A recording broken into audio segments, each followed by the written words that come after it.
Assalamualaikum warahmatullahi wabarakatuh. Halo, kami dari kelompok 3. Saya Novia Stiani, NPM 185020017. Saya Meilina dari kelompok 3, NPM 1850226. Saya Khotimatul Anwaria, NPM 1850227. Saya Rizka Ekalusiana, NPM 1850237. Di sini kami akan membahas mengenai aspek pasar.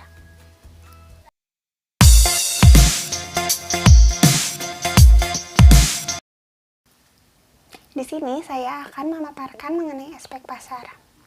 Aspek pasar bertujuan untuk mengetahui seberapa besar potensi pasar yang ada untuk produk yang ditawarkan, serta seberapa besar market share yang dikuasai oleh produk pesaing, serta untuk mengetahui daya beli masyarakat, jumlah konsumen, potensial, serta untuk menentukan strategi pemasaran yang akan digunakan oleh perusahaan. Secara singkat, aspek pasar bertujuan untuk menilai perusahaan yang akan melakukan investasi apakah memiliki pasar potensial yang diinginkan atau tidak. Nah, jadi aspek pasar merupakan prioritas utama dalam studi kelayakan bisnis. Selanjutnya ada karakteristik pokok aspek pasar. Yang pertama, yaitu permintaan nasional terhadap produk atau jasa tertentu tidak terlalu besar. Dengan kata lain, pembangunan 4 atau 5 proyek telah menyebabkan kejenuhan pasar. Yang kedua, yaitu terdapat perbedaan yang jelas terhadap segmentasi pasar yang ada. Perbedaan ini berupa perbedaan geografis maupun perbedaan status sosial yang akan berpengaruh terhadap strategi pemasaran yang akan dilaksanakan. Yang ketiga, yaitu produk yang dibuat merupakan produk pengganti impor. Yang keempat, yaitu campur tangan pemerintah yang terlalu besar dalam mempengaruhi mekanisme pasar terhadap produk-produk tertentu. Sehingga investor perlu memahami hal ini karena peraturan pemerintah akan berpengaruh terhadap berhasil atau tidaknya proyek yang direncanakan. Nah, selain keempat karakteristik tersebut, dapat karakteristik lain yang perlu diperhatikan juga, yaitu keputusan politik. Selanjutnya ada pertanyaan dasar aspek pasar. Yang pertama, yaitu berapa pasar potensial yang tersedia untuk masa yang akan datang. Untuk menjawab pertanyaan ini, perlu diketahui tingkat permintaan di masa yang lalu, tingkat permintaan masa sekarang, serta variabel-variabel yang berpengaruh terhadap permintaan dan pasar potensial di masa yang akan datang. Pertanyaan yang kedua, yaitu berapa market share yang diserap oleh proyek tersebut dari keseluruhan pasar potensial, dan bagaimana perkembangan market share tersebut di masa yang akan datang. Yang ketiga, yaitu apa strategi pemasaran yang digunakan untuk mencapai market share yang telah ditetapkan. Untuk menjawab pertanyaan ini, perlu diperhatikan kedudukan produk dalam siklus usia produk atau produk life cycle, segmen pasar yang direncanakan, serta komposisi marketing mix yang digunakan. Nah, untuk menjawab 3 pertanyaan dasar ini, diperlukan analisa dengan data yang akurat, serta memerlukan imajinasi kreatif dari perencanaan proyek.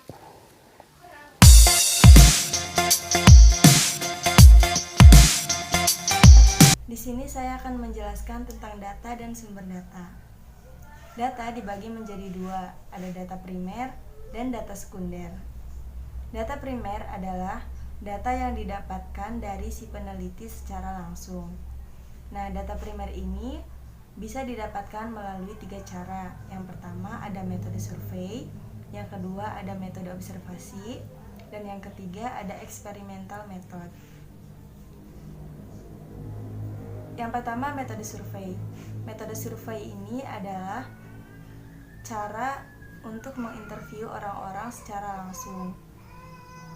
Metode survei dibagi menjadi 3. Yang pertama ada personal interview atau wawancara secara langsung melalui pribadi seseorang. Lalu yang kedua ada telepon interview. Telepon interview ini adalah wawancara yang dilakukan melalui telepon. Dan yang ketiga ada mail interview. Mail interview ini diberikan dari peneliti untuk responden melalui pesan atau kuesioner. Yang kedua ada metode observasi. Nah, metode observasi ini si peneliti hanya mengamati lingkungannya yang nantinya hasilnya itu akan dicatat. Lalu yang ketiga ada experimental method. Nah, experimental method ini adalah cara untuk menghubungkan sebab akibat yang di luar dari penjelasan hasil observasi yang hasilnya akan diuji coba melalui laboratorium atau lapangan. Lalu yang kedua ada data sekunder. Data sekunder adalah informasi yang telah ada pada suatu tempat yang dikumpulkan untuk maksud tertentu. Nah, sumber-sumber dari data sekunder ini dibagi menjadi dua. Ada sumber internal dan sumber eksternal. Sumber internal adalah sumber yang berasal dari dalam perusahaan itu sendiri. Misalnya neraca pembayaran, laporan keuangan, persediaan, dan lain-lain. Lalu yang kedua ada sumber eksternal. Nah, sumber eksternal ini berasal dari luar perusahaan. Ya, misalnya dari pemerintah, dari masyarakat, dan lain-lain. Lalu yang selanjutnya, data yang diperlukan untuk pertanyaan sebelumnya adalah yang pertama, kecenderungan konsumsi atau permintaan masa lalu atau di masa sekarang, dan variabel-variabel yang berpengaruh atau berkaitan dengan pasar dapat dijadikan dasar untuk perumusan model peramalan permintaan di masa depan. Yang kedua, penawaran produk sejenis di masa lalu, di masa sekarang, dan kecenderungan di masa depan. Yang ketiga, impor dan ekspor yang dilakukan oleh negara yang bersangkutan untuk produk yang diusulkan. Yang keempat, ada struktur persaingan, termasuk di dalamnya biaya produksi dan pemasaran produk pesaing perusahaan kita. Yang kelima, ada tingkah laku, motivasi, kebiasaan, dan referensi konsumen. Yang keenam, pemilihan marketing effort yang akan dilakukan dan pemilihan skala prioritas dari marketing mix yang tersedia.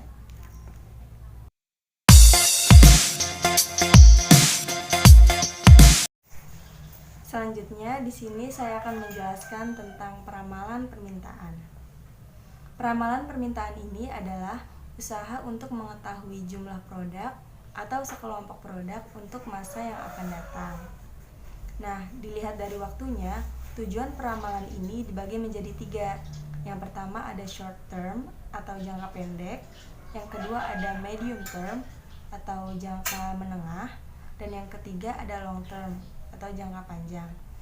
Nah, untuk jangka pendek ini menentukan jumlah produk dan waktu produk, biasanya itu bersifat mingguan yang ditentukan oleh low management. Yang kedua ada medium term atau jangka menengah, menentukan kuantitas produk dan waktunya itu bersifat bulanan yang ditentukan oleh middle management. Dan yang ketiga ada long term atau jangka panjang. Nah, untuk jangka panjang ini biasanya dilakukan oleh top management atau manajer, yang biasanya itu dalam kurun waktu 5 tahun untuk menentukan produk. Pada salindia ini akan dijelaskan tentang beberapa sifat hasil peramalan.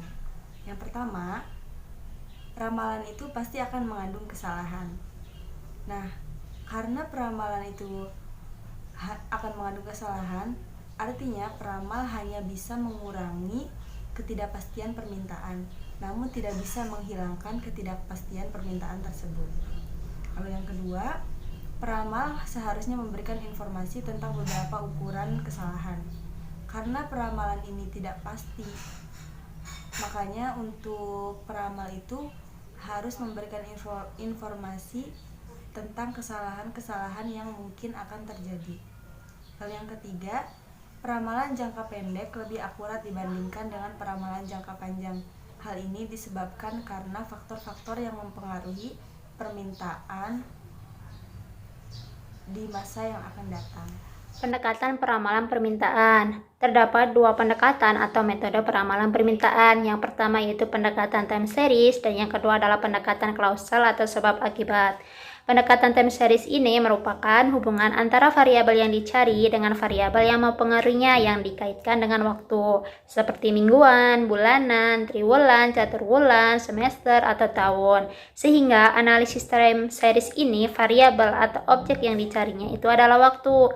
Teknik yang bisa digunakan dalam pendekatan time series ini yaitu metode trend. Kenapa menggunakan metode trend? Karena metode trend ini baik digunakan dalam jangka waktu pendek maupun dalam jangka waktu yang panjang. Data yang digunakan ini minimal 2 tahun atau bisa menggunakan lebih. Karena semakin banyak data yang dianalisis, maka akan semakin baik. Biasanya metode trend ini digunakan untuk peramalan produk baru atau rencana ekspansi. Yang kedua ada pendekatan klausal atau sebab akibat yang merupakan hubungan antara variabel yang diperkirakan mempengaruhi variabel yang lain tetapi tidak dikaitkan dengan waktu. Teknik peramalan yang bisa digunakan dalam pendekatan ini yaitu metode korelasi dan metode regresi. Metode korelasi dan metode regresi ini baik digunakan dalam jangka waktu pendek maupun dalam jangka waktu yang panjang yang didasarkan pada persamaan teknik least square yang dianalisis secara statistik. Data yang digunakan ini biasanya adalah bentuk kuartalan. Metode korelasi ini yaitu untuk mengetahui kuat atau tidaknya hubungan antar variabel, sedangkan untuk metode regresi ini untuk mengetahui sebab akibat antar variabel. Ada beberapa prosedur peramalan permintaan yang dilakukan dalam studi kelayakan bisnis, yaitu melalui 5 tahapan, diantaranya yaitu yang pertama ada analisa ekonomi, yaitu dengan melakukan perkiraan yang bisa saja terjadi di masa mendatang, yaitu dengan menggunakan data saat ini atau sekarang terhadap aspek-aspek makro, termasuk aspek pendudukan dan pendapatan, tetapi tidak melupakan aspek yang lainnya, yaitu seperti kebijakan pemerintah yang bisa saja mempengaruhi usaha yang diusulkan. Yang kedua yaitu ada analisa industri, yaitu menganalisa terhadap permintaan pasar dari seluruh perusahaan yang menghasilkan produk sejenis dengan produk yang akan kita usulkan dalam sebuah proyek atau usaha. Analisa industri ini mencakup peramalan permintaan potensial dan analisa permintaan industri. Peramalan permintaan potensial ini merupakan kebutuhan konsumen terhadap produk tersebut, sedangkan untuk analisa permintaan industri yaitu jumlah permintaan real yang dapat diketahui dari perusahaan yang sudah ada. Yang ketiga yaitu ada analisa penjualan masa lalu. Analisa yang dilakukan untuk melihat posisi pasar atau market positioning dengan keadaan persaingan sekitar sehingga dapat diketahui pangsa pasar atau market share produk tersebut. Yang keempat ada analisa peramalan permintaan, yaitu dengan melakukan identifikasi terhadap kemungkinan variabel eksternal untuk industri dan variabel internal untuk perusahaan, khususnya yang berkaitan dengan perencanaan program pemasaran yang akan dilakukan di masa mendatang. Yang kelima yaitu tahapan terakhir yaitu pengawasan hasil peramalan. Usaha melakukan minimasi atau meminimalisir kesalahan hasil peramalan dari berbagai teknik peramalan yang digunakan sehingga dapat diketahui hasil peramalan yang memadai. Kendala dalam pemilihan teknik peramalan. Tentu tidak semua teknik yang kita pilih tepat untuk segala situasi. Oleh karena itu, kita perlu mengetahui kendala yang perlu diperhatikan dalam pemilihan teknik-teknik peramalan tersebut. Ada 6 kendala yang perlu diperhatikan. Yang pertama ada waktu yang hendak diliput, yaitu rentan waktu masa datang dari jangkauan peramalan. Tentu dalam jangka waktu peramalan ini diperlukan paling tidak sesuai dengan usia proyek yang akan dijalankan. Yang kedua ada tingkah laku data yang meliputi jumlah, ketepatan, dan tingkah laku data yang tersedia di masa lalu. Yang ketiga ada tipe model. Apakah model yang digunakan merupakan model time series, kausalitas, atau model yang lainnya yang akan mempengaruhi pemilihan teknik peramalan. Yang keempat ada biaya yang tersedia.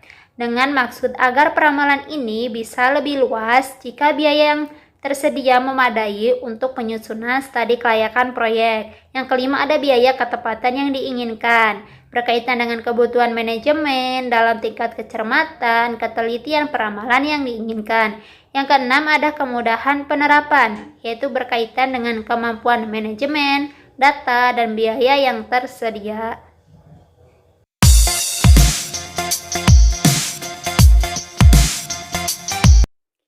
Selanjutnya, mengenai metode pengukuran permintaan.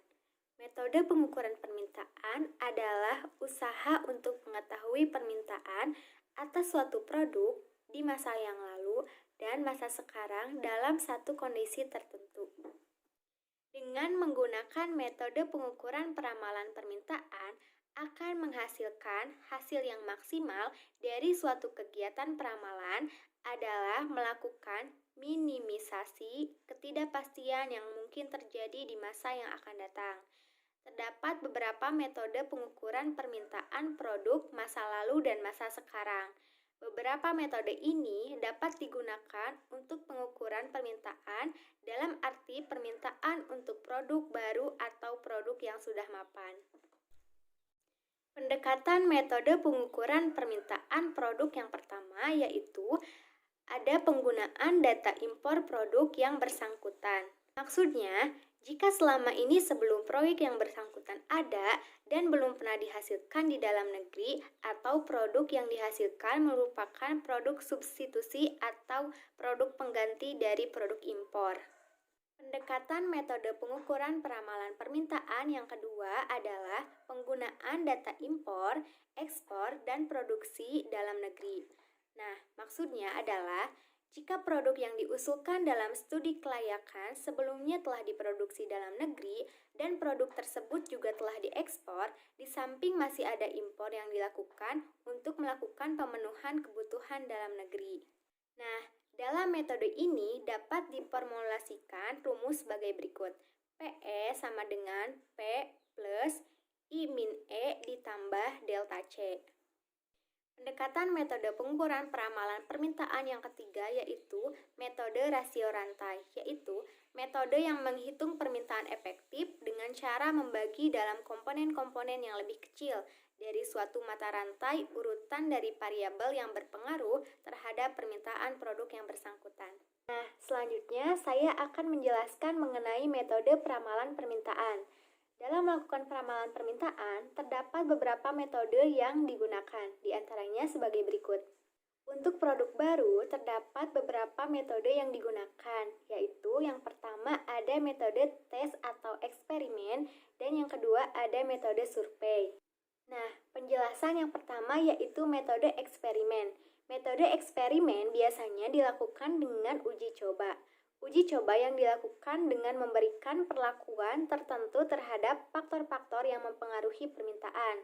Metode ini biasanya digunakan untuk produk baru atau produk yang mengalami inovasi atau pengembangan terhadap produk sebelumnya. Kedua, ada metode survei.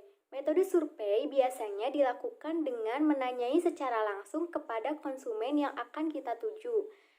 Nah, selanjutnya ada beberapa metode yang digunakan untuk peramalan permintaan produk yang sudah mapan, biasanya menggunakan metode time series dan metode regresi korelasi. Yang pertama mengenai metode time series. Metode time series merupakan metode yang mendasarkan diri pada data dan keadaan di masa lampau, serta metode ini tidak memperhatikan hubungan sebab akibat. Metode time series digunakan untuk meramalkan nilai-nilai data masa depan dari data-data masa lalu yang berderet menurut waktu. Nah, ada salah satu metode yang banyak digunakan dari metode time series yaitu metode trend linear yang dianggap paling mudah dan gampang dipraktikkan. Nah, metode trend linear ini menggunakan rumus yaitu Y sama dengan A plus BX. Nah, untuk contoh perhitungannya ada di link deskripsi ya teman-teman, kalian bisa cek di bawah ya. Nah, yang kedua yaitu metode regresi korelasi. Metode ini dilakukan untuk mengetahui hubungan kuantitatif yang sebenarnya antara permintaan suatu produk atau disebut juga dengan variabel terikat dengan faktor-faktor yang mempengaruhinya atau disebut juga dengan variabel bebas.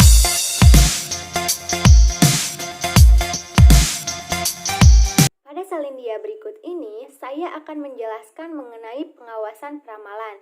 Pengawasan peramalan adalah usaha untuk meminimalisir kesalahan hasil peramalan dari berbagai teknik peramalan yang digunakan.